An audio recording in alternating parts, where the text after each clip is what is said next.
Welcome back to O&B Warehouse, home of the Gray Goat Garage.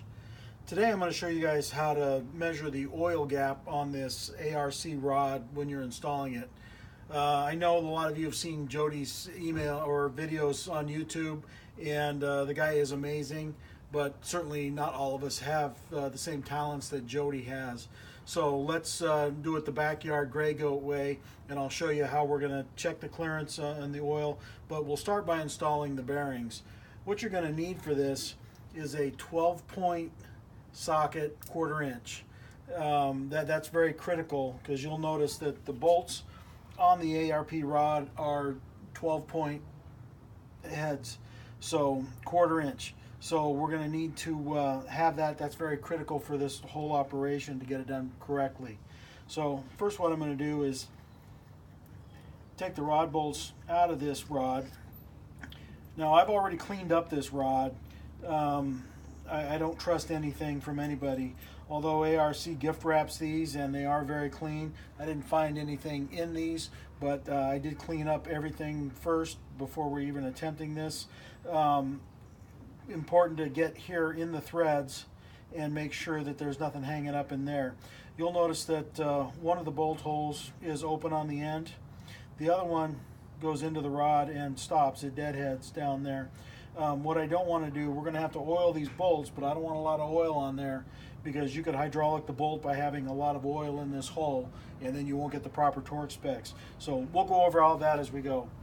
First thing I need to do is install the bearing. And you'll notice these bearing halves are the same. Doesn't matter which side they go on, but there is a little index tab on one side of the bearing. What I'm going to do is find where the index tab goes in the bearing. I'm going to move that tab all the way in to where it seats. I'm going to hold it flush on this side, and then I'm going to push it in with my fingers so it's all the way seated down. Very important to have both of these spotless clean as you're doing it. Then I'll just repeat the process on the cap.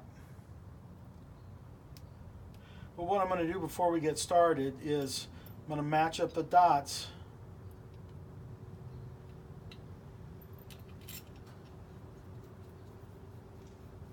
I already have a little oil on these, so I'm not too worried about it. And I'm just going to put the rod bolts back in the cap. I'm going to take my 12-point socket on my ratchet, and I'm just going to tighten these down. I'm not going to go real tight on it. I just want to go to where the parting line is seated, just so the rod looks to be together. That'll seat those bearings down to where they're supposed to be, and then we can get started checking the oil clearance on this. The other thing that's critical for this entire operation is to have an inch-pound torque wrench. We don't want to torque these to foot-pounds, we want to torque these to inch-pounds. So we're going to come over to the vise here, and I'm going to put the rod into the vise. I've got soft jaws in the vise, and that will allow me to not damage this part as I tighten the vise down.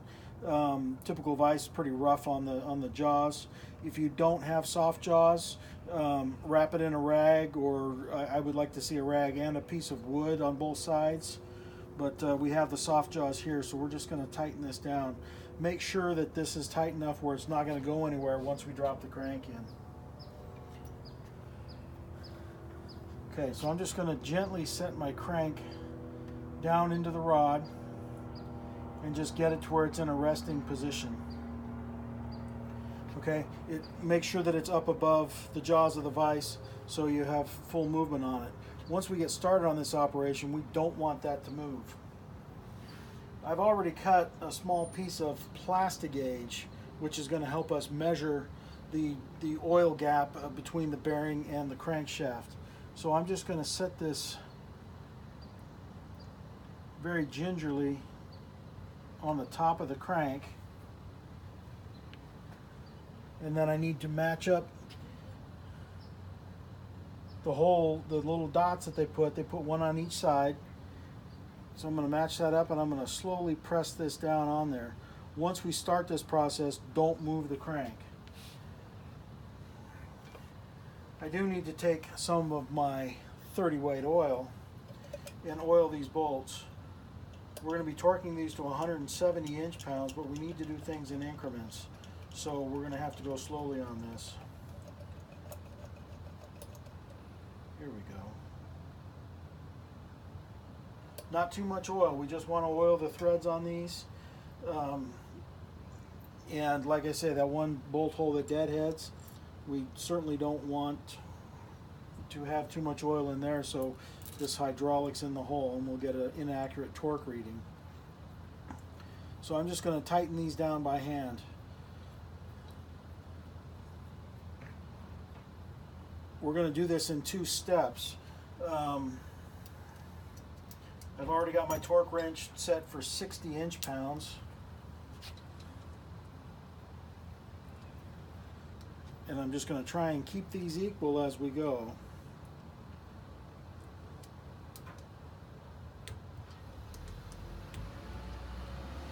And then I'm going to go up to 85. If I had better eyes, it'd be easier to see this.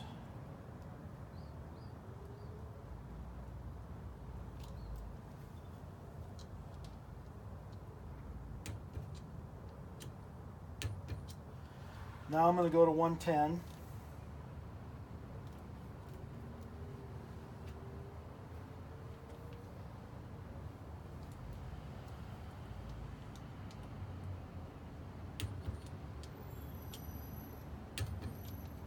From here I'll go to 130.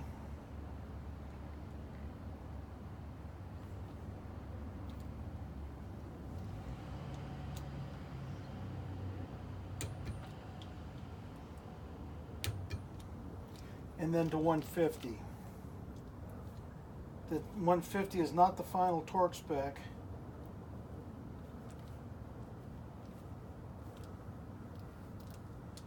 We're going to do that just to get everything pre-stretched and happily living together.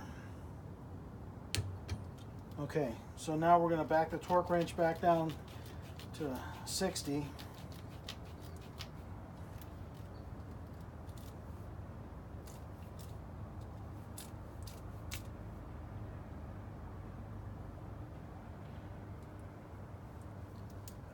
Reverse it, and then I'm going to loosen these bolts up. If I was using a molly lube, I'm going to want my final torque to be at 150, but because I'm using regular 30 weight oil, we're going to torque it to 170. So let's start the torque process again. Okay, there's 60.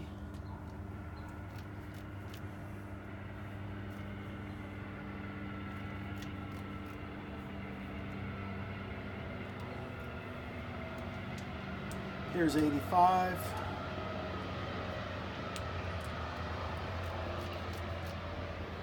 Now I'm going to go to 110.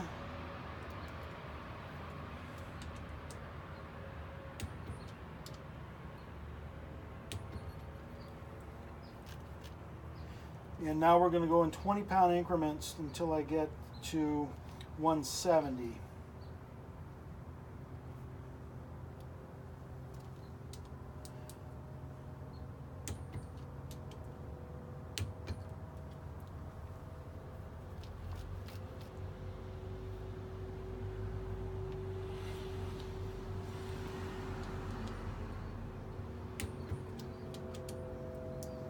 This is 150 here. And then lastly, I'll go right at 170. It's important to use a quality torque wrench when you're doing this.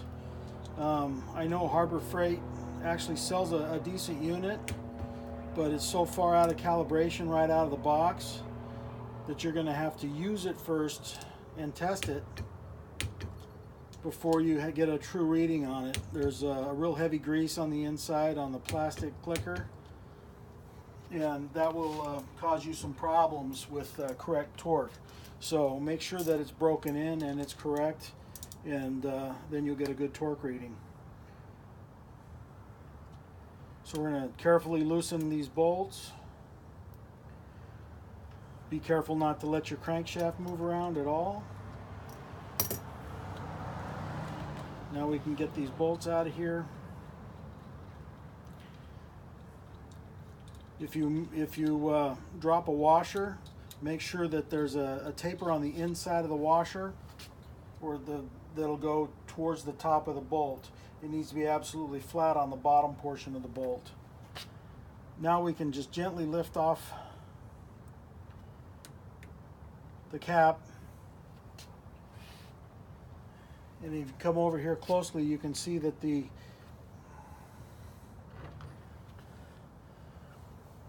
plastic gauge is mashed down here on the crankshaft, and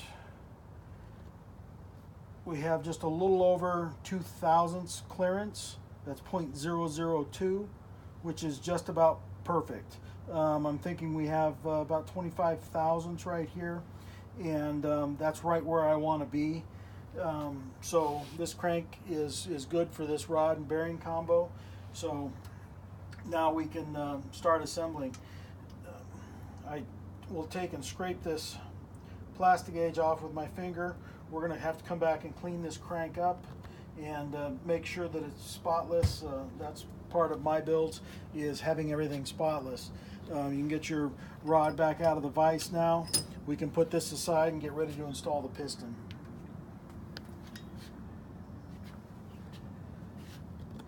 Thanks for stopping by OMB Warehouse and the Gray Goat Garage. Don't be intimidated by the billet rod installation. I know that the videos out there seem like, oh, I got to have all these tools. It's necessary to do this and this and this. It's easier than that. Don't be intimidated by this. Most home mechanics can do this.